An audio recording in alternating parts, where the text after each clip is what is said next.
7:00 pa lang ng umaga ay naroon na si Gina sa restaurant na pinagtatrabahuhan niya. Isang 26 anyos na dalaga. Sinisikap niya talagang pumasok ng mas maaga kaysa sa call time niya dahil alam niyang sa ganung paraan lang siya magkakaroon ng pagkakataong mapaangat ang kanyang posisyon sa trabahong yon.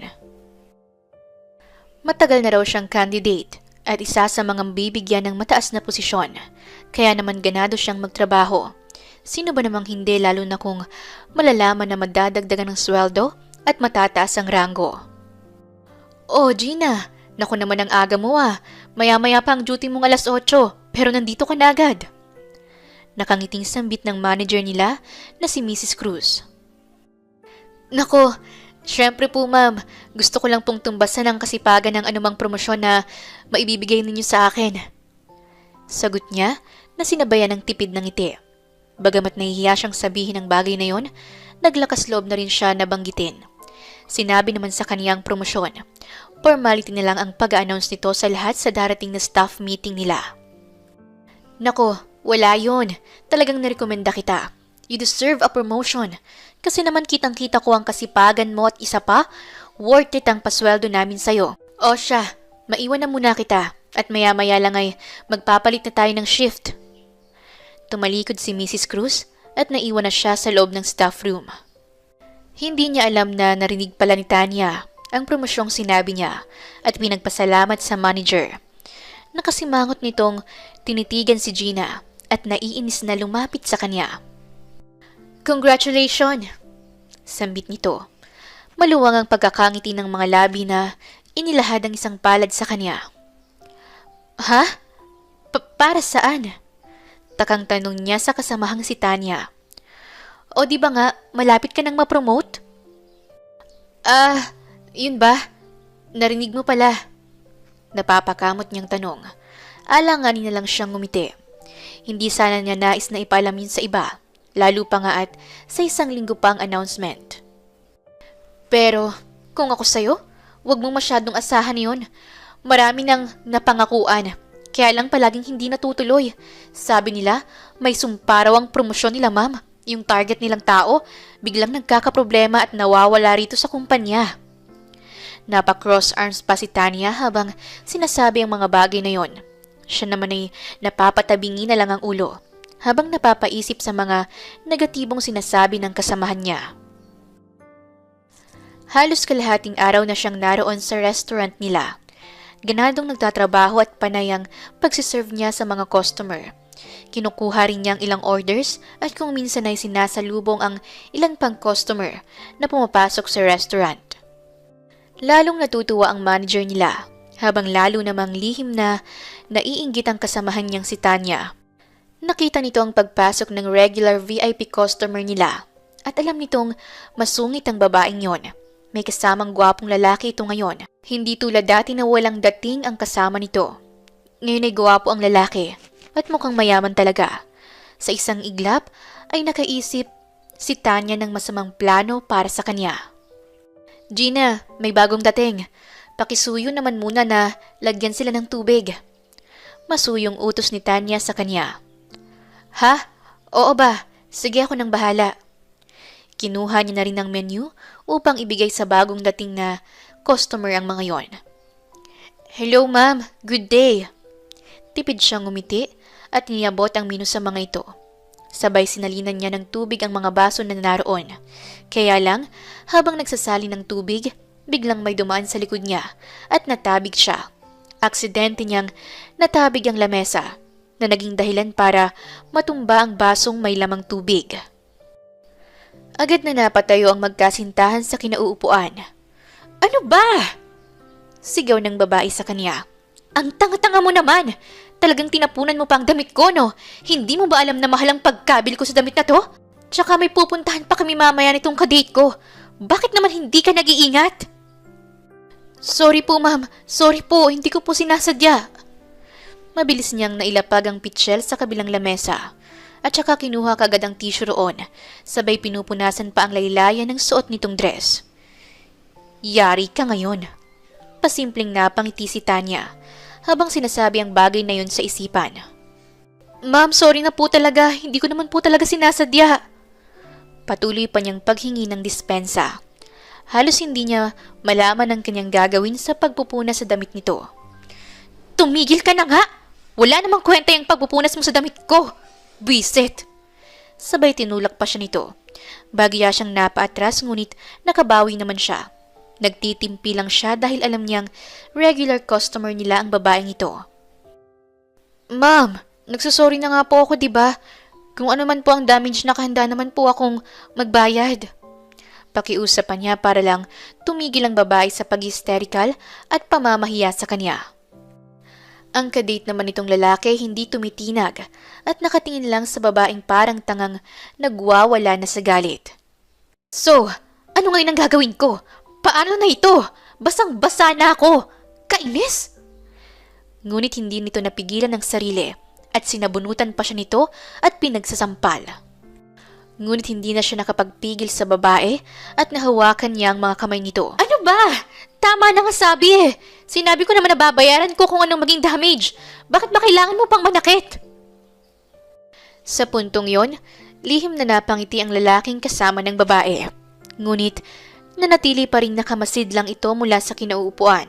Samantalang, natulala naman ng babae dahil sa ginawa niyang pagsagot. Ngunit mabilis na natauhan. Ano? Sinasagot mo ko? Sinagot mo ba ako, ha? Oo, sinasagot kita.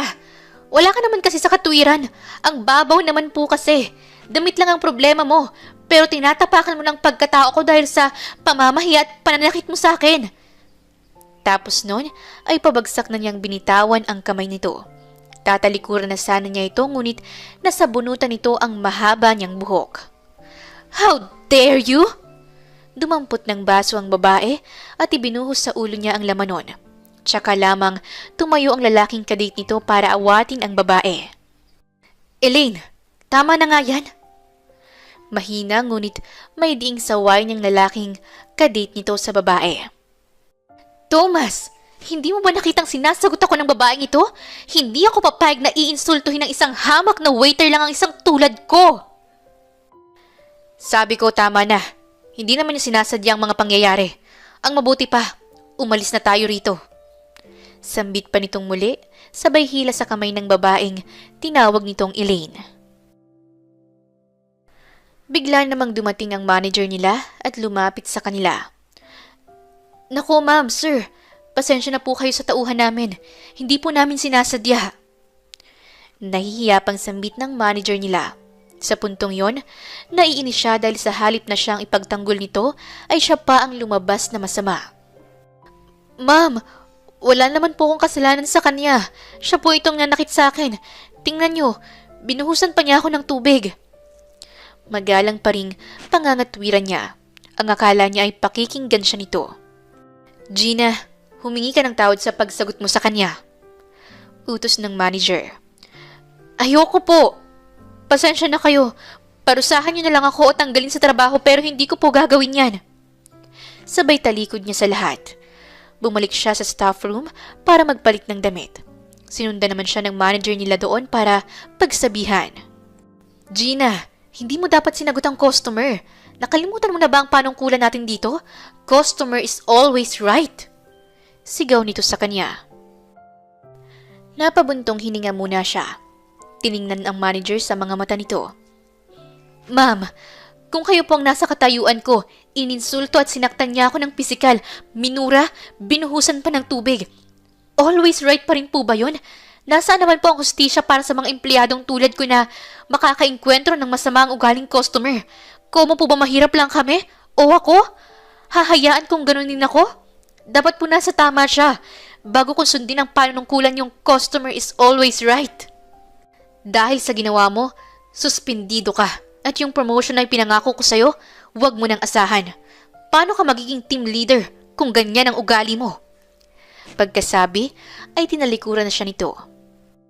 Naiwan naman siyang naiinis. Pabagsak niyang isinara ang pinto ng locker niya at nagtungo sa banyo para magbihis. Makalipas ang ilang minuto matapos niyang magbihis ay lumabas na siya ng restaurant. Dumaan pa siya sa harap ng lamesa ng mga ito at sandaling tinapunan ng tingin ng babae, tsaka tuluyan umalis. Mabuti nga sa kanya, ang yabang kasi at tatanga-tanga pa. Ang akala mo naman ay uubra siya sa akin. Naiinis na sambit pa ng babae habang sinusundan pa siya ng tingin. Hindi alam ng dalaga ng lihim na sinusundan ni Thomas ang paglabas nito mula sa kinaroroonang restaurant at may tinext pa itong tauhan upang pasundan ng dalaga kung saan pupunta. Nalaman ni Thomas ang naging resulta ng paglaban nito sa kasama niyang babae. Sorry po talaga ma'am, sir. Sinuspindi ko na po siya. Huwag po kayong mag-alala. Hindi po namin mapapalampas ang kabastusan ng aming empleyado. Sayang nga lang po at promoted na sana siya sa susunod na linggo. Paliwanag pa ng manager. Talaga? Dapat nga sa kanya matanggal pa. Ang bastos. Walang galang sa customer na tulad namin. Di ba, Han? Baling ni Elaine kay Thomas. Hindi naman niya sinasadya ang mga pangyayari. Kaya lang pinalaki mo lang ang issue. Parang damit mo lang natapunan. Marami ka namang damit sa kotse mo. Mahinang sagot ni Thomas habang nilalaro ng daliri nito ang table napkin na nakapatong sa lamesa. Thomas! Ipinagtatanggol mo ba siya? Kanina ka pa eh. Baka gusto mong mag-break na lang tayo. Tanong ni Elaine sa lalaking si Thomas. Natawa naman siya ng mapakla. Sabay tanong. Why not? Ano? Nagugulat na bulalas ni Elaine. Tutal naman ay hindi siya nakipagkita rito para makipag-date, kundi para talaga makipaghiwalay. Mabuti ikaw na ang unang nag-open up. Actually, hindi ko nga alam kung paano sisimulan. Pero since ikaw na ang nagbukas ng usapan, okay na tayo. Hiwalay na tayo. Tumayo siya at kinuha ang wallet niya sa bulsa at kumuha ng 10,000 pesos at inilapag sa lamesa. Sagot ko na rin ang mga damage sa ginawa mong gulo. Ngumiti siya sa manager na naroon, tsaka tuluyang umalis ng lugar na yon. Para namang binuhusan ng malamig na tubig ang babaeng si Elaine dahil sa sobrang pagkapahiya. Nasaksihan patuloy ng lahat ng mga tao ron ang ginawa niyang pakikipaghiwalay. Visit ka, Thomas! Sigaw nito sa kaniyang isipan. Samantalang pagkaalis pa lang niya sa restaurant na yon, ay hinanap na niya ang babaeng kanina lang ay kaaway ni Elaine. Gusto niya itong pasalamatan, para kasing dahil dito ay hindi na siya nahirapang makipaghiwalay sa kadate niyang si Elaine. Agad namang nag-text ang isa sa mga tauhan niyang sumunod sa dalaga kung saan nagtungo ito. Sir, nasa Luneta Park po siya, yung sa may mismong mapa ng Pilipinas, nandoon po siya ngayon. Sabi ng tauhan niya na nabasa lang niya mula sa text nito. Mabilis na niyang pinaandar ang kotse niya, patungo sa Luneta Park. Nang may parada yon, ay bumaba na siya at naglakad na lang patungo doon sa lugar kung saan may mapa ng Pilipinas. Napabuka ang bibig niya at bahagya siyang namangha sa nakita dahil sa lumaki siya sa ibang bansa at matanda na siya nang bumalik ng Pilipinas. Aaminin niya sa kanyang sarili na iyon ang unang beses na napuntahan niya ang lugar na yon at namamangha siya dahil sa ganda ng nasabing lugar. Hello, miss. Bahagya pa niyang naitukod ang dalawang kamay sa kaniyang mga tuhod habang nakatingin sa dalaga at habol ang paghinga. Medyo pinagpapawisan na rin dahil sa pagmamadali niyang makalapit sa babaeng nais niyang pasalamatan. Tiningnan lang siya nito at nagsimulang lumakad. Marahil ay naisip nitong hindi ito ang tinatawag niya at naisip din niyang maaaring umiiwas ito sa kanya. Hindi naman kasi sila magkakilala. Hey! Sigaw niya pang muli. Naituro naman ito ang sarili at nagpapalingalinga sa paligid. Ako ba? Tanong nito sa kanya. Sabay hawi ng mahabang buhok dahil tumatakip iyon sa bibig ng dalaga. Malakas ang hangin doon kaya naman alam niyang kahit sumigaw pa siya, maaaring mahina ang dating nun sa kausap. Lumakad muna siya para mas malapitan ito, samantalang si Gina naman ay panayang atras. Ano ba? Huwag kang umatras. Hindi naman ako masamang tao. Sabi pa niya rito.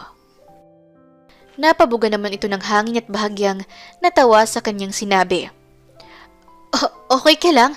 2010 na ngayon no? Sobrang dami ng mga masasamang taong naglilipa na. Malay ko ba kung sino ka? Hindi kita kilala. Sabi pa nga nito. Sabay lumakad ng mas mabilis at maya-maya ay kumaripas ng takbo. Kaya naman, tumakbo na rin siya at mabilis na hinuli ang isang kamay nito. Miss, hindi ako masamang tao. Sabay hawak sa braso nito. Ano ba? Sisigaw ko kapag hindi mo ako binitawan. Buwisit! Halos mag-hysterical na sambit ni Gina. Ngunit maagap niyang natakpan ang bibig ng dalaga at halos mayakap niya ito para lang mapakalma. Okay. Wait. Ito na, bibitawan na kita. Huwag ka nang sumigaw. Hindi mo ba ako nakikilala? Huni lang ang nagawa nito habang nagpupumiglas. Oo na, kumalma ka muna, ang OA mo. Singhal pa niya sa dalaga. Hindi niya akalaing ganito ito kalakas, kaya naman tila napagod rin siya sa kakapigil sa pagpupumiglas nito. Paano naman ako makakapagsalita? Binusal mo niyang kamay mo ang bibig ko. Kasi naman nagsisisigaw ka. Mamaya mo riyan may makakita sa akin kung ano pa ang isipin. Paliwanag niya sa babae. Sabay dukot niya sa mamahalin niyang cellphone. Tingnan mo, ito ang cellphone ko. Ito ang pinakabagong model ng cellphone ngayon. Alam mo bang nagkakahalaga ito ng 20,000 pesos? Kaya hindi kita hold upin o anuman. Sabi pa niya na ibinalik na sa bulsa ang cellphone. Para namang napahiya si Gina at kumalma na rin. Ano ba kasing dahilan mo at hinahabol mo ko? Nakaarko pa ang mga kilay nito na muling lumapit sa mga grills na nakaligid sa malaking mapa ng Pilipinas na naroon. Gusto ko lang magpasalamat at tulungan ka. Aalokin sana kita ng trabaho. Nagkasakit kasi ang sekretary ko. Nabalitaan ko namang nasuspindi ka sa trabaho mo doon sa restaurant. Paliwanag pa niya sa dalaga. Napatingin naman sa kanya si Gina. Doon pa lang nito napagtanto kung sino siya. Ikaw pala yung lalaking kasama ng masama o galing customer namin. At ngayon ka pa hihingi ng dispensa para sa girlfriend mo? Nasa na siya? Nagpalingalingan naman si Gina. Hinanap kung nasa paligid lang din ang kinaiinisang babae. Wala siya, kaya nga ako nagpapasalamat sa'yo. Kasi dahil sa nangyari kanina, hindi na ako nahirapang makipag-break sa kanya. Talaga? Nakipag-break ka? Bakit naman? Tanong nito sa kanya. Kumibit lang ang balikat niya at hindi na nagpaliwanag pa. Ano, tatanggapin mo ba ang alokong trabaho? Tanong na lang niya sa halip na sagutin ang tanong ng dalaga. Nang makauwi siya sa kanilang bahay, bumungad sa kanya ang kanyang ina na si Ginang Lilian na noy kakatapos lang maglaba. Oh, nariyan ka na pala, Gina. Alam mo bang nagpunta na rito si Aling Ising? Naniningil na pala ng upa at yung mga bills natin. 3 buwan na tayong hindi nakakabayad ng kuryente at yung tubig, 2 buwan na. Sambit pa ng kanyang ina, sabay upo sa upuang nasa harap ng lamesa. Maya-maya ay lumabas naman ang kapatid niyang si Alex. Ate, may project po kami sa subject na science. Kailangan ko po ng 100 pesos. Inilahad pa nito ang isang palad sa harap niya. Ate Gina, si Leia wala ng gatas. Sabat naman ni Flora, ang kapatid niyang babae, na maagang nabuntis at hindi naman pinanagutan ng nobyo nito. Kaya ang ending, siya na rin ang nagpapagatas sa anak nito dahil sinikap nilang pabalikin ito sa pag-aaral. Hay nako, hindi pa ako nakakaupo, puro na kayo problema. Ako din may problema. Tuloy-tuloy siya sa kanyang kwarto. Hindi niya alam na sinundan pala siya ng kanyang ina. Gina, anak, pasensya ka na sa amin ng mga kapatid mo. Alam ko kung minsan ay napapagod ka na sa amin. Pasensya ka na dahil nang mawala ang ama mo, ikaw nang siyang naging katuwang ko sa paghahanap buhay. Pasensya ka na, anak. Malungkot na sabi ng kanyang ina at niyakap pa siya nito. Tuluyan na siyang napaluha. Ngunit sa kabila ng lahat ay ayaw niyang ipaalam sa mga ito na nawalan siya ng trabaho. Ayaw niyang madagdagan pa ang lungkot at hirap na nararamdaman ng kanyang ina. Sorry po, Nay. Hayaan niyo po at gagawan ko ng paraan ng mga gastusin natin dito sa bahay. Basta, Nay, pwede bang pagsabihan niyo naman po si Flora na pag-aaral ang unahin at hindi ang pakikipag-boyfriend? Baka mamaya ay madagdagan at masundan pa si Leia. Hiling niya pa sa kanyang ina at humilig din sa isang balikat nito. Kinabukasan, Nagpasya siyang puntahan ng address na nakalagay sa calling card na binigay ng nag-alok sa kanya ng trabaho para maging sekretary nito. Wala man siyang gaanong alam kahit na paano ay nakatungtong naman siya ng kolehiyo. Kaya nga lang, hindi niya natapos ang second year niya sa pag-aaral. Naroon na siya sa harap ng opisina nito at sinabihan na rin siya ng isang empleyada na maaari na siyang pumasok. Inayos muna niya sandali ang suot niyang puting blouse at dala niyang bag. "Oh, ikaw pala. Ang akala ko hindi mo tatanggapin ang alok kong trabaho sa'yo." Wala eh. Kailangan ko ng pera. Pag-uwi ko palang sumalubong na sa akin sina Billy at Judith. Napapakamot pa niyang sagot sa binata. "Sino naman sina Billy at Judith? Mga kapatid mo ba sila?" Hindi." Alanganin pa siyang napangiti. "Si Billy, ang mga bills namin ng kuryente at tubig. Si Judith, ang renta sa bahay namin." Sabay napabunghalit na lang siya ng tawa dahil sa seryosong mukha ng kausap niya. "What's so funny?" Napapasimangot na sagot ni Thomas sa kanya. "Akala ko pa naman kung sino na ang mga yon. Kung magsalita ka kasi parang napakahalaga ng mga yun sa'yo." Sagot na lang nito sa kanya na tila nairita. "Bakit? Talaga namang mahalaga sila sa akin. Kung hindi dahil sa kanila, wala ako dito sa harap mo." Napahalukip-kip pa siya ng mga kamay niya sa tapat ng kanyang dibdib. "Okay, I'll give you cash advance. More or less 20,000. Pwede na ba yun sa'yo?" Seryoso pa ring tanong nito sa kanya. Nalaglag naman ang panga niya ng mga sandaling yon. Hindi niya inaasahan na ganun ang sasabihin nito. Hindi niya inaakala na tila mamasamain ito ang kanina ay pabiro niyang salita sa binata. "Hoy, sir, hindi naman po ako ganyan. Kung iniisip mo na sinabi ko yon dahil gusto kong mag-advance, hindi po ganun ang ibig kong ipakahulugan." "So, ayaw mo ng cash advance?" Natanong nito sa kanya at tinitingnan siya sa kanyang mga mata. "Hindi ko naman po din sinabing hindi ko tatanggapin ng cash advance, pero okay na po siguro ang 5K. Nahihiya pa niyang ibinuka ang kanyang palad sa harap nito. "Okay na ngang 20,000. Ano naman ang magagawa ng 5,000 sa panahon ngayon?" "Sige na, mag-start ka ng magtrabaho at mamaya'y aalis tayo." Utos pa nito sa kanya, sabay bumalik na sa kinauupuan. Siya naman ay lumabas na ng opisina nito. Lingid sa kalaman niya na palihim at pasimple itong napangiti. Doon naman siya umupo sa cubicle na nasa labas lang ng opisina nito. Matapos namang sabihin sa kanya ng nagdala sa kanya doon ang magiging trabaho niya, nagawa naman niya yon ng maayos. Lumipas pa ang mga oras nang hindi niya namamalayan. Maya-maya ay ilang empleyado ang lumapit sa kanya. "Ikaw ba yung pumalit kay Ma'am Agatha? Yung dating sekretary?" Tanong ni Eva sa kanya. "Oo, pero pansamantala lang naman." Sagot pa niya. "Swerte mo ha. Hindi kumukuha ng batang sekretary si sir. Kaya naman lahat kami naiintriga sa'yo." Sagot naman ni Lily. "Ha? Talaga ba? Bakit naman?" Naiintriga rin niyang tanong sa mga ito. Nagtaka siya na hindi kumukuha ng batang sekretary ang boss niya, pero inalok siya nito ng personal. "Nako, ingat ka dyan kay sir. Babaero yan. Baka ma-fall ka ha. Nako, binabalaan ka na namin." Saad pa ni Julie. "Go back to your work." Nagulat pa silang lahat nang makita ang binata sa kanilang likuran. "Sorry po sir."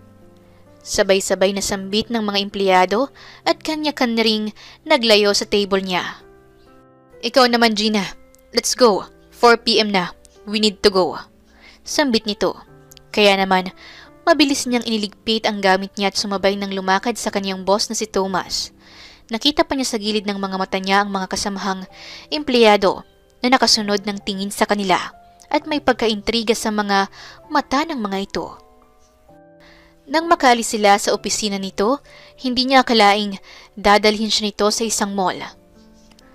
"Bakit mo ko dinala sa lugar na to?" Nagtataka niyang tanong sa binata. "Mamimili ako ng damit at bibilhan na rin kita. Nang pagpasok mo sa opisina, ayokong mukhang dukha ang sekretary ko.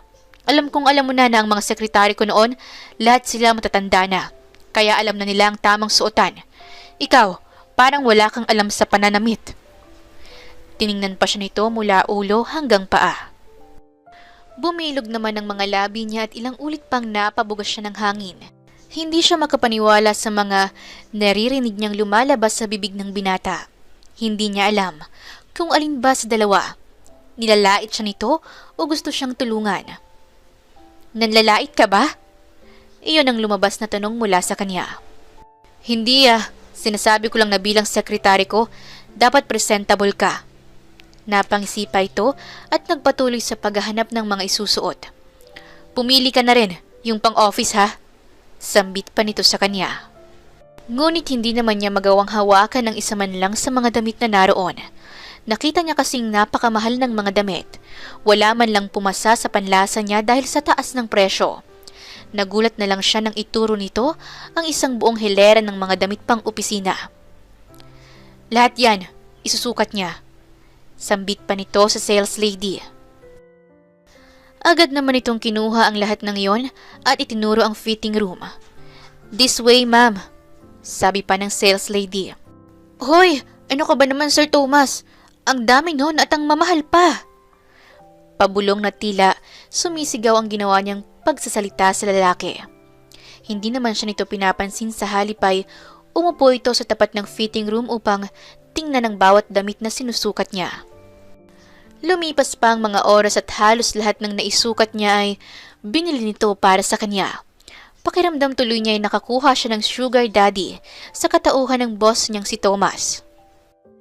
Nang akma pa itong papasok na naman sa bilihan ng sapatos, pinigilan na niya ito. Oops! Tama na sir, marami akong sapatos. Okay na itong mga pinamili mo para sa akin. Kotang-kota na ako, okay na to. Giit pa niya habang pinipigilan ng lalaking pumasok sa establishment na yon. Tabi nga dyan, hindi ikaw ang ibibili ko. Ibibili ko ang sarili ko. Sambit nito sa kanya, sabay hawi sa mukha niya. Ngunit nang naroon na sila, nagulat na lang siya nang ipinapasukat na sa kanyang lahat ng sapatos na heels doon. Hindi ako nagsusuot ng mataas na heels, ayoko nito. Sambit pa niya. Ngunit ang binatang amo niya ay tila walang naririnig. Gabi na nang makauwi sila. Nasa sasakyan pa sila nang magsalita siya. Alam mo, pera ang kailangan ko, hindi yung mga yan. Grabe, akala ko ba pansamantala lang ang trabaho ko sa'yo? Paano na lang kung bumalik na si Miss Agatha? Wala na siya, umuwi na ng probinsya. Mabuti na nga lang at dumating ka, napanatag ako. Akala ko wala na akong magiging sekretary Napapangiting sambit nito sa kanya. Muling itinuon ang tingin sa kalsada. Nang mapahinto naman yon dahil sa pagpula ng stoplight na isipan niyang magtanong sa binata. Bakit pala hindi ka raw kumukuha ng batang sekretary? Bakit? Anong tingin mo sa sarili mo? Kaya nga nagtataka sila. Bakit nga biglang ako? Kasi wala na akong choice. Ayoko namang doon sa office ko kumuha ng magiging sekretary ko. Tsaka pagtanaw ko to ng utang na loob. Kundi dahil sa'yo, hindi ko mahihiwalay ng mabilis si Elaine. Yung balitang babaero ka raw, sir. Totoo ba yun? Napreno naman ito kaagad ang kakaandar pa lang na sasakyan. Ano ba? Huwag mo akong tanungin tungkol sa mga ganyang bagay. Irritable nitong singhal sa kanya. Kaya naman, nanahimik na lang siya. At inakala niyang lumalabis na siya sa pagtatanong sa binatang amo. Ang hindi niya alam, ayaw lang nitong pag-uusapan ng bagay na alam nitong magdudulot ng hindi maganda para sa kanilang dalawa. Nakita nilang may kaguluhan sa lugar nila. Hindi niya inakalang mag-aalok pa ng hatid ang amo niya hanggang sa bahay nila. Kitang-kita ng lahat ng mga kapitbahay nila ang magarang kotse ng kanyang boss. Samantalang, nagulat pa siya nang bumaba rin ito ng kotse. Sir, pwede ka nang makaalis. Nag-aalangan pa niyang salita sa binata. Hindi ba pwedeng makainuman lang ng tubig? O kaya makibanyo? Sambit nito sa kanya. Nag-aalangan naman siya dahil para sa kanya, napakapangit ng bahay nila. Sigurado ka ba, sir? Sige. Sambit na lang niya. Ngunit bago yon, isa-isa muna nilang kinuha ang lahat ng mga pinamili nito para sa kanya. Sinamahan na rin ito ng pag-grocery. Nag-grocery rin kasi ito ng para sa sarili. Kaya naman, sinamantala na lang rin niya. Nang makapasok na sila, itinuro niya ang banyo nila at matapos ang ilang minuto ay lumabas na ito mula roon. "Oh, iha, may bisita ka pala?" Tanong ng nanay niya na nooy kararating lang. "Oo, nay. Ang yaman. Tingnan mo, nay. Ipinamili pa niya si ate. May grocery na rin dyan." Sambit pa ng kapatid niyang si Alex. "Ha? Nako, nag-abala pa ho kayo." Nagugulat na sambit ng kanyang ina. Sir, ibawas mo na lang ang lahat ng ito sa susweldohin ko. Okay lang ba?" Sabat niya nang makita niyang maraming nang sumisilip sa loob ng bahay nila. "Hindi, okay lang. It's part of your bonus." Sagot nito na umupo pa sa kanilang lumang sofa. Sir, hindi ka pa ba uuwi?" "Gina, ano ka ba? Alokin mo man lang ng maiinom ang bisita mo." Saad pa ng kanyang ina. "Hindi na po, nay. Uuwi na po si Sir Thomas. Nako, maaga pa yan bukas sa trabaho niya." "Ha?" Nasagot naman ito. Ngunit hinila niya ang lalaki papalapit sa kanilang pintuan. "Hindi pa ako uuwi." Bulong ni Thomas sa kanya. "Hindi. Uuwi ka na, di ba? Pinagtitinginan na kasi kami ng lahat ng kapitbahay namin. Baka naman pwede ka nang umuwi." Bulong rin niya sa binata. Nakahalata naman ito kaya naman minabuting umuwi na lang. Makalipas pa ang ilang araw ay nasundan pa ang pangyayaring yon sa pagitan nilang dalawa. Nagugulat na lang siya kapag nag-o-offer itong ihahatid siya pa uwi. Ngunit bago siya nito ihatid, ay dinadala muna siya nito sa mamahaling restaurant para kumain. Nagtataka man siya sa ginagawa nito, sinikap na lang niyang huwag nang bigyan ng kulay. Kaya lang, tumagal ng tumagal ang mga ganoong pangyayari sa pagitan nilang dalawa. Kung minsan tuloy, napapaisip na lang siya kung bakit ba yun ang ginagawa ng binata. Gusto ba siya nito? May pagtingin ba ito sa kanya?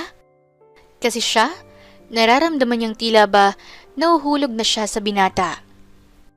Minsang nasa restaurant sila, naitanong niya rito ang tungkol sa ginagawang iyon ng binata. Sir, alanganin niyang bungad. Tumingin lang ito sa kanya habang kumakain ito. "What? May sasabihin ka ba, Gina? Tsaka, Thomas na lang ang tawag mo sa akin. Sir ka naman ng sir, wala naman tayo sa office." "Kasi, masyado kang mabait sa akin." "Ano to? Anong ibig sabihin?" Ngunit, tiningnan lang siya nito bago sinagot. "Kumain ka na lang. Huwag mong masyadong problemahin ang mga bagay-bagay." Tapos ay dinampot ang baso tsaka uminom ng tubig. Okay, so wala palang ibig sabihin. Nasabi na lang niya sa kanyang isipan, sabay bumuntong hininga. Gusto mang sabihin ni Thomas na gusto niyang dalaga, ay nawawala naman siya ng lakas ng loob dahil sa alam niyang lahat ng kumakalat na balita patungkol sa pagiging babaero niya. Isa pa ay natatakot siyang masaktan lang niya ito kung sakaling liligawan niya ang dalaga at magtatapat siya. Kahit pa nga parati na lang silang napag-uusapan sa buong kumpanya na pinapasukan niya, alam niyang mas marami ang nag-iisip ng masama kaysa nakakaunawa sa tunay na relasyon niya sa kanyang amo. Minsan nasa loob siya ng CR, narinig niyang mga usap-usapan ng mga kasamahang babae patungkol sa kanya at kay Thomas. Nako, napakababaero pa naman ni Sir Thomas. At sa itsurang yun ni Gina, hindi na malayo na diskartehan din siya ni Sir. Bahala siya kung bibigay siya sa amo nating yun. Sambit ni Eva. Ewan ko lang, mukhang hindi naman ganun si Gina. Mukhang simpleng babae lang naman siya. Sabat pa ni Julie. Walang simple sa isang monster pagdating sa babae. Sambit pa ni Lily. Sa puntong yon, hindi na niya nagustuhan ang mga sinasabi ng mga kasamahan sa trabaho. Wag naman kayang ganyan kay Sir Thomas. Mabait naman talaga siya. Hindi naman niya ako nililigawan. Wag sana kayong mag-iisip ng masama tungkol sa kanya. Sabat niya, bigla sa usapan ng mga ito. Tsaka pa lang rin siya lumabas ng cubicle ng CR. Naglakihan ang mga mata ng mga kababaihang naroon. at sabay-sabay pa nga ang mga itong napatingin sa malaking salamin. Nagulat pa ang mga ito dahil naroon na pala siya sa kanilang likuran. Ginulat mo naman kami! Napahawak pa sa dibdib niya si Julie. Okay, sabi mo pero sana hindi ka namin makitang umiyak dahil na heartbroken ka dyan kay Sir Thomas. Sambit pa ni Lily. Kinabukasan, nang pumasok siya sa opisina, nagulat na lang siya na pinagtitingin na siya ng mga tao sa lahat ng floor na nadaraanan niya. Naisip niya na marahil ay may nabalitaan na namang hindi maganda ang mga ito. O di kaya ay may maling chismis na naman ang kumakalat patungkol kay Thomas. Na sandaling panahon ay hindi lang naging amo, kundi tila naging kaibigan na rin niya at napalapit sa puso niya. Siguro hindi niya pa alam. Narinig niyang sambit ng isa sa mga empleyada ron. Anong sabi niyo? Sabat niya sa pagbubulungan ng mga makakatiang dila sa opisinang yon. Ha? Wala! Sige na Gina, babalik na kami sa work namin. Biglang nasabi ng mga ito sa kanya. Kararating niya lang kasi ng araw na yon. May nangyari kasi sa pamangkin niya. Kaya naman, nagpaalam siyang malilate o hindi na makakapasok. Ngunit nang masiguro naman niyang okay ng pamangkin, ay nagpaalam na siya sa kanyang ina at nagtuloy sa opisina. Nang makarating siya sa opisina ni Thomas, kumatok siya ng mahina. Ngunit hindi ito sumasagot. Kaya naman, nagpa siya na lang siyang buksan yon. Nakita niyang wala doon ang binata. Ngunit napansin niyang medyo nakabukas ang isa pang pintuan na naroon. Alam niyang hindi niya dapat lapitan yon dahil pribadong silid na yon ang amo niya. Ngunit na-curious siya at dala ng kuryosidad, napasilip siya ron. Nanlaki ang mga mata niya at napatakip siya ng isang palad ng kanyang bibig dahil din sa gulat. Bahagya niyang nahawakan ng dahon ng pintuan, kaya naman lumikha iyon ng ingay, dahilan para mapatingin ang mga ito sa kanya. Nanlaki ang mga mata ni Thomas at napahinto sa ginagawa nito sa babaeng napapailalim nito. Ngunit hindi na niya hinintay pa ang ilang mangyayari. Nakita niyang may kasiping si Thomas sa mismong ibabaw ng lamesa nito. Mabilis siyang tumalikod at isinara ang pintuan. Sa sobrang gulat niya sa nakita niya, napatakbo siya sa banyo. Sa isa sa mga cubicle doon ay pumasok siya at mabilis na nagsara ng pinto. Napaupo siya sa toilet bowl na naroon at tila nangangatog ang mga tuhod niya. Biglang-bigla siya. Wala sa hinagap niya na makakakita siya ng ganong eksena. Naiiling-iling pa niya ang ulo niya ng malakas para lang maalis sa isipan niyang manakita niyang posisyon ng binatang amo at ng babaeng ito. Ano naman Gina?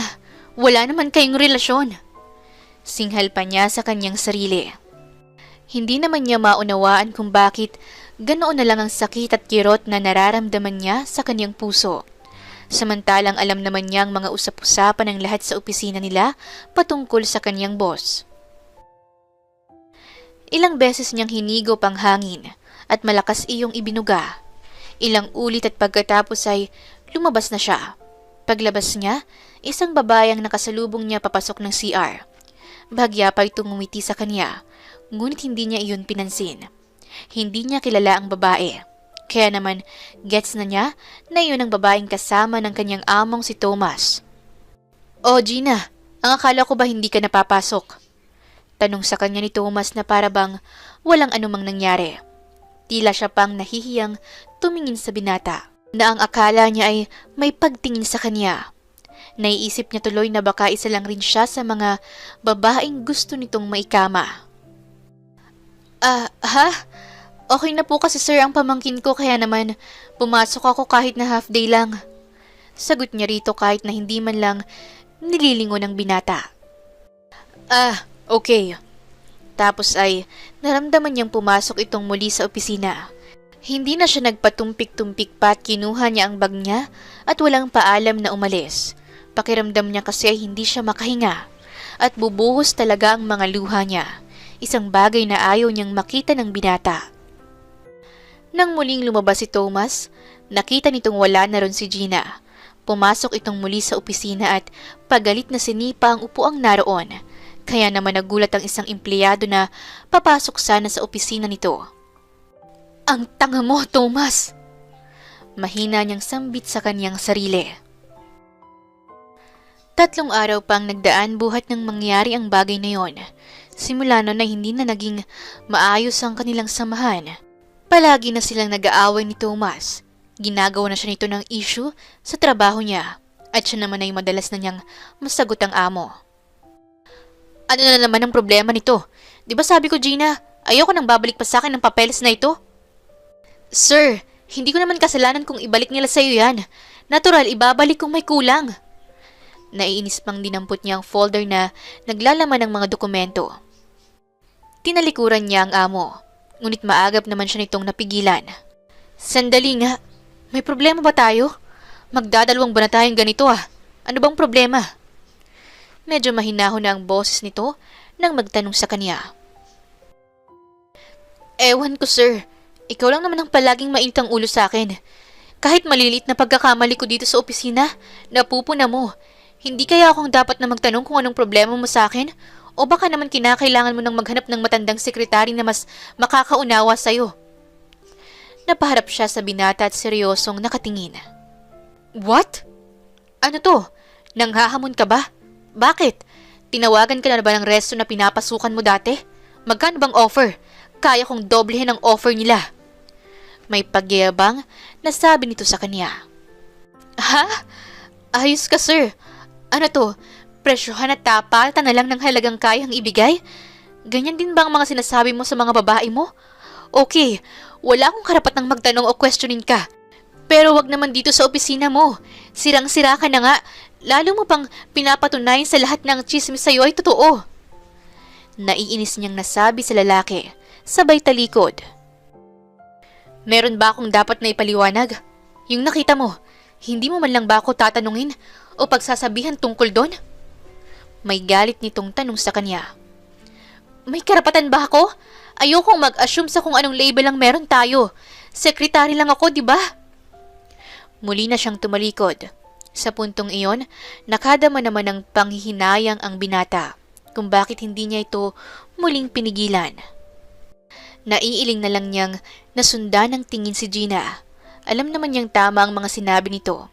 Hindi niya nabigyan ng label ang kanilang relasyon. Nagpakita siya ng interes sa dalaga dahil iyon ang totoo niyang nararamdaman.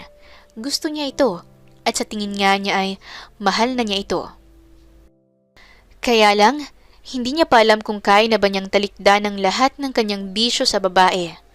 Hindi niya alam kung magagawa na ba niyang talikuran ang nightlife niya at pagkuha ng mga babaeng maikakama.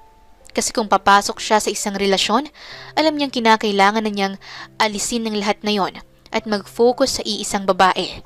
At wala siyang ibang babaeng nagugustuhan kundi si Gina. Ngunit natatakot siyang baka masaktan lang niya ito. Baka masaktan niya ito at iwan siya ng tuluyan. Kaya naman mas lalo niya pang pinigilan ang nararamdaman niya sa dalaga at sa tingin niya ay ganun din ito. Matapos ang isang buong araw na pagtatrabaho, sumabay si Gina sa ilang mga kasamahan dahil Sabado ng araw na yon at karamihan nga gumigimik tuwing Sabado. "Uy, Gina! Sumama ka muna sa amin. Ikaw naman, minsan lang naman tayo gumimik. Sabado night, sabi nga nila." Aya sa kanya ni Julie, Eva at Lily, kasama pang ilang mga kasamahan nilang lalaki. "Oo, sige. Masama ang loob ko ngayon, kaya sasama na lang ako sa inyo." Mahinang sagot niya sa mga ito. Nagsigawan naman ang kasama. Tanda na natutuwa dahil sa kauna-unahang pagkakataon ay napapayag nila si Gina. Palagi kasi siyang bahay-trabaho. Mas iniisip niya ang pamilya kaysa mag-enjoy sa labas. Hindi nila alam na sinundan sila nito sa bar na pinuntahan nila. Halos 2 oras na silang naroon. Ito naman ay nasa di kalayuan lang. Nakamasid. Hindi ito umiinom ng alak. Gusto nito kasing tingnan lang ang mga kilos at gagawin niya. Lalo na kung nakainom na siya. "Hoy! Ikaw! Bigyan mo pa nga ako ng alak? Masama ang loob ko, kaya gusto ko pa ng maraming alak." Sigaw pa niya sa bartender na naroon sa counter. "Nako, Gina! Mukhang mabigat ang pinagdaraanan mo. Bakit? Si Sir ba ang dahilan? Tanong ni Julie, habang nilalaro ang basong may lamang alak at yelo. Nakaupo rin ito sa harap ng counter. Hindi grabe naman. Bakit siya lang bang lalaki sa mundo? Hindi naman 'di ba? Ayoko nga sa kanya kasi mayaman na, babaero pa. Palatak na sambit niya. Oh, tulak ng bibig, kabig ng dibdib. Sabay-sabay na sambit ng mga kasamahan niya at nagtawanan pa ang mga ito. Talaga? Bakit nagkaganyan ka na simula nang makita mo si Sir Thomas na may kasamang babae? Doon lang naman nagsimulang palagi niyong pag-aaway. Sambit ni Lily na tinungga ang isang bote ng alak at lasing na rin. Tumigil na nga kayo. Hindi ko siya gusto. Bakit ko siya magugustuhan? Walang ibang namamagitan sa amin kundi boss ko siya at amo ko siya. Yun lang. Sabi pa niyang muli, sabay napasubsob na ang muka sa ibabaw ng table counter na kinauupuan nila. Lalapitan sana siya ni Fred, isa sa mga kasamahan niya, ngunit maagap na nahawakan ni Thomas ang kamay nito. Ako nang bahala sa kanya. Seryosong sambit nito. Ganun ba? Pero kaming mga kasama niyang dumating rito. Hindi ba dapat na kami na ang bahalang maghatid sa kanya? Lakas loob na tanong ni Fred na mukhang may interes kay Gina. Ano? Gusto mong mawala ng trabaho? Nakaarko ang makilay na tanong ni Thomas. Okay sir. Kayo na pong bahala kay Gina. Walang nagawang sagot nito. Hinayaan na lang nitong kunin ng amo ang dalaga. Nakaalis sila sa bar at isinakay niya sa unahang upuan ng dalaga. Marahan niya itong iniupo ng maayos at kinabitan ng seatbelt. Hoy, akala mo? Lasing na ako no? Alam ko kayang nandun ka lang sa likod namin. Salita pa nito sa kanya nang makaupo na rin siya sa harap ng manibela. Paano mo naman nalaman yun? Kasi nga, hindi pa ako lasing. Tapos ay umangat ang mga kamay nito at kinuyumos yun sa mukha niya. Ano ba? Yan ba ang hindi lasing? Pasinghal niyang sagot sa dalaga habang inaalis ang mga kamay nito sa mukha niya. Kasi ikaw, sinaktan mo ko. Alam mo bang may gusto ko sa'yo, pero sinaktan mo lang ako. Babaero ka kasi. Bakit ba yung ayaw ko yun pa yung ugali mo? Nakakainis ka naman. Muli pang pinukpok ni Gina ang balikat niya. Hindi na niya muna pinaandar ang kanyang sasakyan. Hinintay niyang makatulog ang dalaga bago niya minaneho yon at tuluyang inihatid ito sa kanilang bahay. Nang huminto siya sa tapat ng bahay nito, gigisingin na sana niya ito. Ngunit nagulat siya na gising na pala ang dalaga. Gising ka na pala? Mahina niyang natanong. Oo, kanina pa. Kung ano man ang mga nasabi ko sa'yo, totoo lahat yon. Pero ang isang totoo, hindi ko na kayang makita pang lahat ng mga ginagawa mong pagdadala ng mga babae. Hindi ko alam kung nagpapanggap ka lang ba o insensitive ka talaga. Kung hindi mo ako gusto, sana hindi ka na lang nagpakita ng anumang kabaitan. Hindi ko sinasadyang masaktan ka, Gina. Gusto rin kita. Kaya lang, natitigilan niyang salita sa dalaga. Kaya lang hindi mo kasi kayang pigilan ng hindi mang babae o duwag ka lang na subukan ng magmahal ng tunay. Lahat kasi ng mga babae ay laruan lang para sa'yo. Nangingilid ang mga luha sa mga mata ni Gina na tumingin sa kanya. Kitang-kita niyang matinding kalungkutan sa mga mata nito. Ngunit hindi niya nagawang sagutin ang tanong ng dalaga sa kanya. Napayuko lang siya sa manibela. Ilang minuto namang naghintay si Gina sa mga salitang sasabihin niya. Ngunit bigo itong pinunasan ang mga luhang nag-uunahang lumandas sa magkabilang pisngi. It's okay. I think it's over. Hanggang dito na lang ang kaya kong ibigay. Alam kong mahirap para sa'yo, but I resigned. Nasa drawer ng table ko ang resignation letter ko. Maraming salamat sa tulong mo sa akin at sa pamilya ko. Hanggang dito na lang tayo. Tapos nun ay bumaba na si Gina ng sasakyan niya at ilang sandali lang ay wala na ito sa kaniyang paningin. Isang buwan na nga ang lumipas nang huling nagkita sila ni Gina. Hindi na ito pumasok pa sa opisina Siya naman ay lungkot na lungkot. Hindi niya inaasahan na makakaramdam siya ng ganong klaseng pangungulila. Paano ba naman? Sa halos 6 na buwan na pagtatrabaho ni Gina sa kanya bilang sekretary, ay nagampanan nito ang halos kalahati na yata ng mga pangangailangan niya sa office. Mabilis kasing natutunan ni Gina ang mga trabaho nito. Bukod pa roon, namimiss niya na rin ang palaging pagdadala nito ng mainit na kape at sinasabayan pa siyang kumain ng almusal. Pag-uwi naman, naaalala niyang dinadala niya pa muna ang dalaga sa kung saang lugar bago niya ihatid sa bahay nito. Nabalitaan niyang nakabalik na ito sa dating pinapasukang restaurant. Kaya simula noon, palagi na lang siyang nakapark sa tapat noon para makita ang dalaga. Hanggang kailan mo ba pahihirapan ang sarili mo, pare? Tanong ni Jacob sa kanya, isa sa kanyang mga kaibigan. Ewan ko ba, pare? Naduduwag ako. Hindi ko alam kung kaya ko bang panghawakan ang bisyo ko. Baka masaktan ko lang siya. Sabi pa niya na naidikit ang gilid ng daliri sa kaniyang bibig. At maya-maya nga ay naihilamos na niya ang 2 palad sa buong muka. Larawan na siya ng isang lalaking desperado, pero takot sumugal. Nang bigla niyang mapansing may kaguluhan sa loob ng restaurant, isang lalaki ang nagwawala roon. Ano yun? Alin? Natanong naman ng kaibigan niya. Nanlaki ang mga mata nito nang makita ng maayos ang nangyayari. Parang may nanggugulong lalaki sa loob, sambit ni Jacob. Pre, tumawag ka ng pulis. Pupunta ako doon. Mariin niyang bilin sa kaibigan na napababa na rin ng kotse. Siya naman ang napatakbong lumalapit sa restaurant at agad na pumasok sa loob ng kainan. Sir, tumigil na kayo. Huwag na kayong magwala rito. Sigaw ni Gina.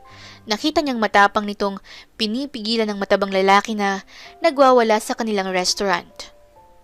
Hoy, ano bang pakialam mo? Gusto kong magwala eh. Nasaan ang manager ninyo? Kakausapin ko. Sigaw pa nito. Ako ang manager. Bakit? Anong kailangan mo? Maangas na salita niya nang makapasok na siya sa loob ng restaurant. Itinaas pa niyang manggas ng suot niyang polo. Samantalang, nanlalaki naman ang mga mata ni Gina nang makita siya. Kinindatan niya ito at marahang lumapit sa lalaking nag-aamok. Ah, ikaw ba? Sino ka nga? Tila lasing na nasabi ng lalaki. Lasing ka ba? Marami ka na bang nainom na alak? Dapat umuuwi ka na at hindi mo na pinapahirapan ng mga tauhan ko rito. Mahinang sabi pa ni Thomas. Ilang sandali pa ay narinig nila ang tunog ng sirena ng mga pulis. Kaya naman ang lalaki kumalma na rin matapos ang ilang minuto. Nang dumating ang mga pulis, ay agad na inaresto ang lalaking nagwawala. Matapos ang kaguluhan, hindi na umalis si Thomas sa loob ng restaurant hanggang sa lumipas pa ang mga oras. Hindi niya pa rin pinapansin ang binata, pero hindi na nakatiis pa si Thomas. Gina, kausapin mo nga ako! Sigaw nito na ikinagulat ng lahat maging ang dalaga ay nagulat. Pwede ba? Huwag mo akong iskandaluhin. Napalapit sa kanya si Gina at binalaan siya. Hindi ko na kaya. Gusto na kitang makasama. Oo, mahal kita. Suko na ako. Ikaw lang ang babaeng susukuan ko. Suko na akong maging babaero. Magbabago na ako para sa'yo. Kaya please, kausapin mo na ako at pakasalan mo ako. Napaluhod pa si Thomas matapos kunin ng isang maliit na kahon sa kaniyang bulsa at buksan yon sa harap niya. Nakita naman nilang nagpalakpakan ng mga taong naroon. Sagutin mo na, Miss Gina! Sigaw pa ng isa sa mga regular customer na naroon. Pinamulahan naman siya ng kaniyang pisngi dahil sa hindi inaasahang pagtatapat ng binata sa kanya. Kasal agad? Hindi pa nga nagiging tayo ah. Sabi naman niya sa binata. Papakasalan na kita, tapos tsaka kita liligawan. Okay ba yun? Nakangiting tanong ni Thomas sa kanya. Okay po ba yun sa inyong lahat? Baling rin niya sa lahat ng mga taong naroon na nakasaksi ng ginawa niya simula kanina. Oo, okay yun sa amin. Tsaka si Sir ang hero, siyang umawat ng nagwawalang lalaki kanina. Sigaw naman ng isang kasamahan niya sa trabaho. Ilang minuto lang siyang nakatitig sa binata bago siya nagsalita. Totoo bang magbabago ka na? Hindi ka na magiging babaero? Nakataas ang isang kilay niyang tanong. Mabilis namang tumango-tango si Thomas. Promise, cross my heart. Sambit pa nito na imunestra pa ang mga kamay sa puso. Araw-araw mo kong liligawan? Sabi mo kanina. Napapanguso pa niyang muling natanong sa binata. Every day in my life, hanggat may hininga ko, mamahalin kita. Pangako pa ng binata habang nakaluhod pa rin ang isang tuhod nito. Sige na nga, magpapakasal na ako. Pero siguraduhin mong magbabagong buhay ka na ha. Kung hindi, ibabartuli na kita. Pagtataray pa niyang banta sa binata. Ngunit hindi na nakatiis pa si Thomas at sa kauna-unahang pagkakataon ay hinalikan siya nito sa kaniyang mga labi. Nagpalakpakan naman ng mga tao na para bang nakakapanood ng isang shooting ng pelikula. Matapos ang proposal na yun ni Thomas, ang kasal naman ang inayos nilang dalawa. Doon na rin nagsimulang manligaw si Thomas sa kanya bilang pagtupad nito sa mga pangako nitong liligawan siya. Oh, ang aga mo naman yata. Tanong niya sa binata nang makita niyang nakapark ng kotse nito sa tapat ng bahay nila. Mahal ko, may pupuntahan tayo. May ipapakita ko sa inyong lahat. Saad pa niya sa dalaga. Ilang minuto ay lula na sila ng kotse nito at dinala sila sa isang subdivision. Malaki at tahimik naman doon. Ilang malalaking bahay ang naraanan nila hanggang sa huminto sila sa dalawang malaking bahay na magkatabi. Bakit mo kami dinala rito? Tanong nilang lahat habang namangha sa mga nakikita. Itong kabilang bahay na medyo tama lang ang laki. Para kinananay ito, kasama ng mga kapatid mo at pamangkin. Itong kabilang medyo malaki. Para sa atin yan, dahil bubuo tayo ng malaking pamilya. Napatakip naman si Gina ng mga palad niya sa kaniyang bibig. Hindi mo naman to kailangan gawin, Thomas. Alam mo namang wala kaming inaasahang ganito mula sa'yo. Naluluhang sambit ni Gina. Oo nga naman, iho. Labis naman yata ang mga ito. Hindi namin ito hinihiling. Ang nais lang namin ay makita kayong masaya. Hindi na ito kailangan. Sambit din ni Ginang Lilian. Hindi po ito kalabisan. Ilang taon ko rin pong nilustay ang pera ko sa mga walang kwentang bagay. Pambababae, sugal, alak, at kung ano-ano pang bisyo. Ito pa nga lang po ang nabili ko na masasabi kong may halaga at kwenta. Napapasinghot pang sabi ni Thomas. Kinuha ang kamay ni Gina at masuyong hinagkan yon. Alam mo, mahal ko, ikaw ang nagpabago sa buhay ko. Ikaw ang nagbigay ng direksyon sa akin para naisin kong magbago at labanan ng mga kinatatakutan ko. Para sa'yo, lahat ay gagawin ko. Makita lang kitang maligaya. Dahil sa mga sinabing yun ni Thomas, muling napaluha si Gina. Nayakap niya ang binata ng mahigpit. Wala na akong masasabi pa, kundi salamat. Salamat sa pagmamahal mo. Sabi pa nito sa kaniya habang mahigpit na nakayakap. Makalipas nga ang isang buwan pa ay kinasal na sila ni Thomas. Gaya nga ng plano nila, ay doon na sila tumira sa magkatabing bahay. Binili ng asawa niya para sa kanila ng pamilya niya. At ang sinasabi nitong pangako ay patuloy namang tinutupad ng asawa. Bumalik siya bilang sekretary nito sa kanilang opisina. Kahit na marami pa ring mga chismis at usap-usapan, ay hindi na niya yon pinapansin. Sa halip ay mas ipinakita pa nila sa ibang tao na mahal nila ang isa't isa. Minsan, nakita niya si Thomas na may babaeng kinakausap sa loob ng opisina nito. Nabalitaan rin niyang isa yon sa mga babae ni Thomas noon. Ang akala ni Thomas ay kinagalit niya yon. Mahal ko, yung nakita mo kanina, si Jane yun. Ano, Nauutal na wika ni Thomas. Oh, bakit nauutal ka? Ituloy mo lang ang sinasabi mo. Ito, nagtimpla pa nga ako ng kape para mapakinggan ang paliwanag mo, mahal. Sambit niya na nakangiti pa sa asawa. Mabilis namang lumapit si Thomas. Talaga? Hindi ka galit o nagdududa sa akin? Tanong nito sa kanya. Marahan naman siyang ngumiti at hinawakan ang mukha ng asawa niyang nooy nakaluhod sa sahig at nakapatong naman ang mga kamay sa hita niya. Ano ka ba naman, mahal ko? Hindi ba nagpatawaran na tayo at nagpangako ang kakalimutan ng mga bagay na nagawa mo noon? Wala na yun sa akin. Nakangising sagot niya pa. Talaga? Kahit na maraming naninira sa akin, naririnig ko ang sinasabi nila behind my back. Sabi nila, hindi na raw ako magbabago. Ang isang cheater na tulad ko, cheater is always a cheater. Malungkot na salita ni Thomas para sa mga taong nanghuhusga sa kanya. Huwag mo na silang intindihin. Ang mga taong yon, kahit ano pang gawin natin at ipakita sa kanila na nagbabago ka na, may masasabi pa rin sila. Kaya tayo, huwag tayong mabuhay sa kung anong sasabihin ng iba. Gawin natin ang alam nating makakapagpasaya sa atin at ang makakapagpasaya sa akin ay ang magtiwala sa iyo. Okay? Sambit pa niya sabay hawak muli sa mga pisngi ng asawa niya. Idinikit pa niya ang dulo ng ilong niya sa dulo ng ilong ng kanyang asawa. Isang araw ay nagkasundo silang magkita sa isang restaurant. Nagkataong doon iyon sa dati niyang pinagtatrabahuhan.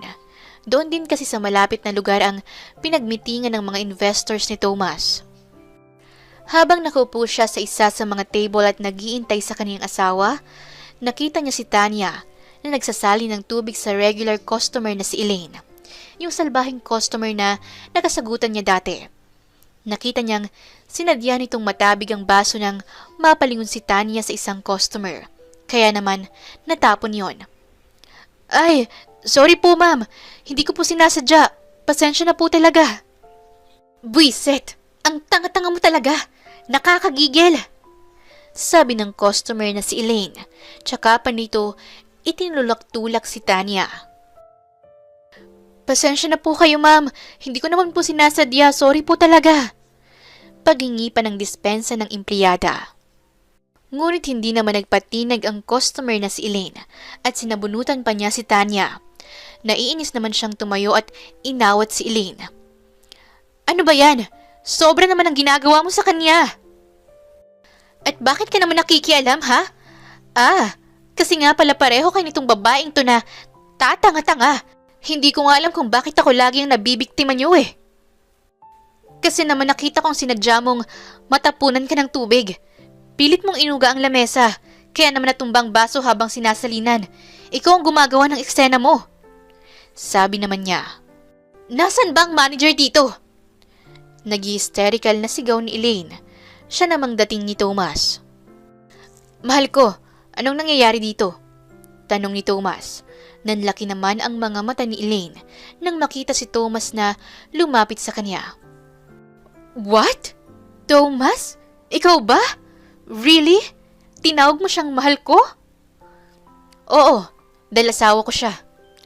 Nakangiting sagot ni Thomas. Ano? Ipinagpalit mo ako sa babaeng waitress lang? Kaysa naman sa'yo, na isang sinungaling. Hanggang ngayon nagpapanggap ka pa ring mayaman at kaya niya ginagawang mga eksenang yan para hindi na siya pagbayarin ng mga kinain niya. Pambubuking pa ni Thomas sa dating nobya. Pahiyang-pahiya naman si Elaine at nagpaliwanag ito sa pamunuan ng restaurant. Samantalang nagpasalamat naman si Tanya sa kanya dahil sa pagtatanggol niya rito. Natapos na naman ang araw nila ng maayos at masaya. Tulad nga ng kanilang pangako, para pa rin silang nagdi-date ng mga panahong yon. Palaging may flowers na dumarating sa kanya sa office niya at nakakatanggap ng text at tawag. Hindi sila nagsasawang gawin ang mga bagay na yon. Alam nilang kapag may mga anak na sila, mababawasan na ang kanilang panahon at oras para sa isa't isa. Gina, mahal ko, kapag tumanda na tayo, gusto ko, ganito pa rin tayo kasweet sa isa't isa. Ikaw kinakamot mo ang likod ko. Ako naman, mamasahihin kita sa hita at binti mo. Sambit pa ni Thomas. Ha? Bakit sa hita at binti ang masahe mo? Ikaw ha? Nangchachancing ka lang yata eh. Pabirong kinurot pa ni Gina ang tagiliran ng asawa. Aray! Aba! Naghahanap ka yata ng sakit ng katawan ngayon, mahal ko ah. Sige ka, nakaredy pa naman si Junior. Panakot pa ni Thomas sa asawa niyang noon ay bumubunghalit ng tawa dahil sa kilig nitong nararamdaman. At minsan pa nga nilang pinagsaluhan ng gabing yon ang kanilang pagsasama. Lumipas pa ang 1 taon nang malaman ni Gina na nagdadalang tao na pala siya. Hindi nila expect yon dahil pakiramdam nila kulang pa ang 1 taong pagliligawan nila. Kahit na mag-asawa na sila, hindi nila minamadali ang mga bagay-bagay, lalo ang pagkakaroon ng anak. Mahal! Tingnan mo to! Sigaw niya habang nakapikit ang mga mata niya. Galing siya sa banyo at hawak niyang isang maliit na bagay na kulay puti. Ano yan, mahal ko? Nakapamewang pang tanong ni Thomas. Tingnan mo kasi, hindi ko pa alam kung ilan ang guhit. Kinuha naman ni Thomas sa kamay niya ang maliit na bagay na yon. Oh, 2 lines to, mahal ko! Nasabi ni Thomas at tila hindi makapaniwala. Ha? 2 lines ba kamo? Sabi ko na nga ba positive. Sambit ni Gina sa asawa na napapanguso pa. Oh, bakit para kang binagsakan ng langit at lupa? Tanong ni Thomas. Ready na ba ako? Ready ka na ba para maging daddy? Oo naman, ready na ako. I'm so proud of you, mahal ko. Sobrang saya ko, magiging daddy na ako. Sigaw pa ni Thomas.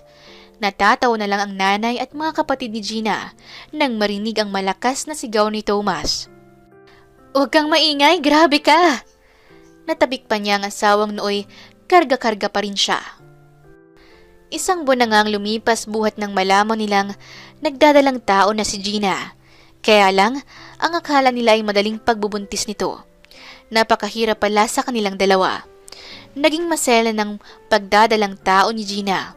Bukod pa riyan, marami siyang hinihinging pagkaing wala naman sa panahon. Mahal! Gumising ka nga dyan! Galit na pinukpok ni Gina ang braso ng asawa para lang magising ito. Oh, ano ba yun? 10 oras naman ng gabi, mahal ko. Napapakamot sa ulo niya si Thomas. Nagugutom ako. Gusto ko ng pulot or honey, tsaka ng prutas na honeydew. Ano? Saan naman ako kukuha niyan? Wala naman yan sa grocery. Napapakamot pang sabi ni Thomas. Basta. Nagugutom ako. Gusto ko ng honey. O kaya honeydew. Saan nga hahanap noon? Matinding kamot ang ginawa ni Thomas. Simula nang hindi niya maibigay ang mga pagkaing nais kainin ng asawa niya, hindi na rin siya nito pinapapasok ng bahay nila. Ma'am Gina, si Sir po, nandoon sa labas. Kawawa naman po si Sir. Sambit naman ni Manang Andeng. Nako, pabayaan niyo siya. Nakakainis Sabi pa niya na nagtungo sa sala para manood ng TV. Mahal ko, nandito na yung honeydew at honey. Sinuyod ko ang buong bansa para dito. Masayang salubong ni Thomas sa asawa. Nang makita naman niyang pawis na pawis ang lalaki, tila natunaw na ang lahat ng galit at sama ng loob niya para dito. Mahal, sorry na. Sorry kung pinapahirapan kita. I love you. Sabay halik niya kay Thomas. Samantalang masaya naman na pinagmamasdan na lang sila ng mga kasama nila sa bahay. Makalipas pa ang 5 taon, kaarawan na ng kanilang anak na si Tyrone. 5 taon na ito at nagpapasalamat pa rin sila dahil buo pa rin sila bilang mag-asawa. Masaya silang tinitingnan isa-isa ang mga larawan ng kanilang anak simula nang isinilang ito hanggang sa ngayong 5 taon na ito. Wow! Ang pogi talaga ng anak ko! Bulalas ni Thomas. Ang anak ko? Anak natin yan, no? Sigunda rin ni Gina habang nakamasid rin sa mga larawan ng anak nila. Oo na po, Mama, Papa. Anak niyo akong 2. Ang tanong ko po, kailan po ako magkakaroon ng kapatid? Tanong ni Tyrone sa kanila na nakasalupa ang 2 palad sa baba nito. Tumutulis ang mga ngusong animoy alagang aso lang ang hinihiling. Anak, ibibigay sa atin ni God kung gusto niya, kaya wait lang kayo ni Papa. Kinurot pa niya ang ilong ng kanyang anak sabay niyakap pa ito. Yehey! Makakascore na si Papa! Pabirong sigaw ni Thomas na hindi naman nauunawaan ng kanilang anak ang nais ipakahulugan ng ama. Nangingiting sinamaan na lang niya ng tingin ang kaniyang asawa. Ngunit sa isang banda, alam niyang nais na rin ito na madagdagan pa ang kanilang anak. Kaya naman ng gabing yon ay nag-usap na sila upang muling mag-honeymoon sa ibang lugar. Mahal ko, ano kaya kung pumunta tayo ng Palawan para makapag-honeymoon na ulit tayo? Tanong niya sa kanyang asawa habang magkatabi silang nakahiga sa kanilang kama. Nakasandal silang pareho sa headboard ng kama ngunit napansin niyang hindi siya nito pinapansin dahil sa hawak nitong bagong gadgets. Nakakainis naman? Singhal niya pang muli sa asawa. Ay, sorry na, huwag ka nang magalit. Sambit ni Thomas. Akala ko ba hindi tayo magpapapekto sa pag-usad ng panahon?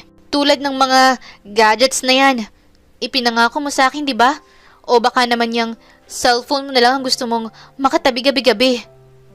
Nakaaral ko ang mga kilay na banat niya sa asawa.